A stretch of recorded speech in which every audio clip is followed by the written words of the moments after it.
মুক্তিযুদ্ধ করেছিলাম, ভাষার বৈষম্যের বিরুদ্ধে মুক্তিযুদ্ধ, সেখানে কিন্তু আর একটা বিজয় ওখানে হয়েছে আমাদের। যখন আমরা বাংলা ভাষায় লেখালেখি করতে এবং অফিসের নোট লেখা শুরু করলাম, তখন সর্বস্তরের গ্রামের ছেলেরাও, সব জায়গার বাচ্চা সবাই মিলে একটা বৈষম্য মুক্ত পরিবেশে রাষ্ট্রীয় সুযোগ সুবিধা এবং আমাদের প্রতিযোগিতায় অংশগ্রহণ করার সুযোগ পেল।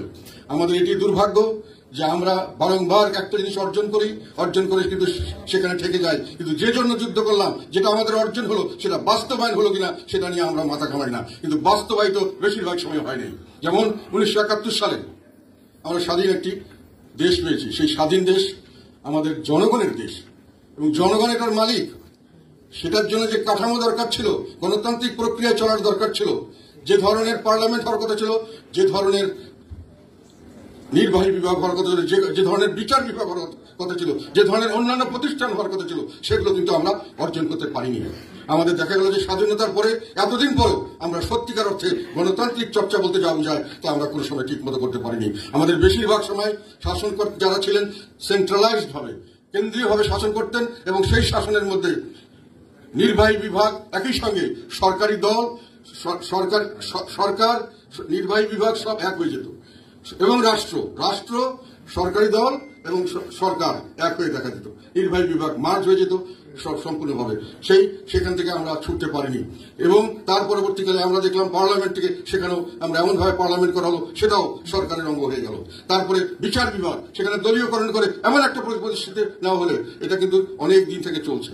সবচেয়ে বেশি এই জিনিসটা ঘটেছে আমাদের বিগত সরকারের আমলে। এটাকে একেবারে চরমে নিয়ে যাওয়া হয়েছে। সর্বত্র এক কেন্দ্রিক ব্যবস্থা করা হয়েছে। সমস্ত প্রতিষ্ঠানগুলি যেখানে রাষ্ট্র যে প্রতিষ্ঠানের থাকবে, সেই প্রতিষ্ঠানগুলিকে সবগুলিকে একখানে আনা হয়েছে। রাষ্ট্র, সরকার, সরকারি দল, এদিকে পার্লামেন্ট, এদিকে বিচার বিভাগ, সব এক। এবং তারপরে আমাদের অন্যান্য প্রতিষ্ঠান, যেটা পাবলিক সার্ভিস কমিশন, দুর্নীতি দমন কমিশন, ইলেকশন কমিশন, সব এক জায়গায় নিয়ে আসা হয়েছিল। সেই থেকে এই আন্দোলন, এই বৈষম্য শুরু হয়েছিল।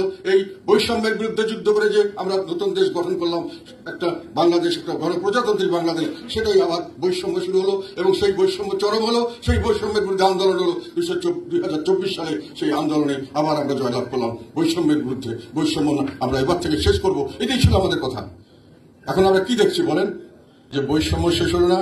52তে এসে ভাষার মাধ্যমে আমাদেরকে একটা বৈষম্যের শিকার হওয়ার অবস্থা হলো।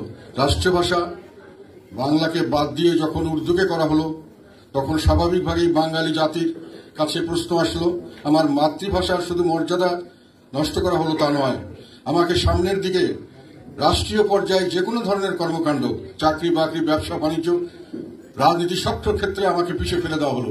যেহেতু আমার ভাষা দিয়ে আমি সেসব করতে পারবো না, আমার ভাষায় আমি কোনো দরখাস্ত করতে পারবো না, আমার ভাষায় আমি কোনো কথা বলতে পারবো না, রাষ্ট্রীয় কোনো জায়গায় আমি অংশগ্রহণ করতে পারবো না, আমাকে অন্য ভাষা শিখতে হবে, আমার নিজের অস্তিত্বকে বিলীন করে আমাকে উর্দু শিখতে হবে, আমার জাতীয়তাবাদকে আমার ধ্বংস করে বাঙালি হিসেবে না থেকে আমাকে অন্য জাতিতে রূপান্তরিত হতে হবে। এটা বাঙালি জাতি মেনে নেয়নি।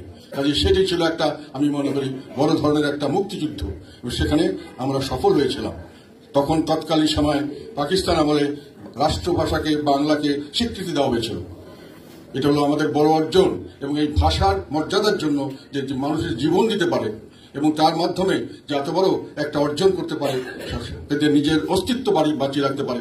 তো আমরা বাঙালি জাতি হিসেবে বাংলা ভাষা, এটা আমাদের বাঙালির নিজস্ব সত্তা। এই সত্তাকে হারিয়ে গেলে আমরা হারিয়ে গেলাম, আমাদের কোনো নিজস্বতা থাকবে না। আমরা বনগাছার মতো সমাজে বসবাস করবো। পৃথিবীতে আমাকে কোনো রকম আমার নিজস্বতা থাকে না।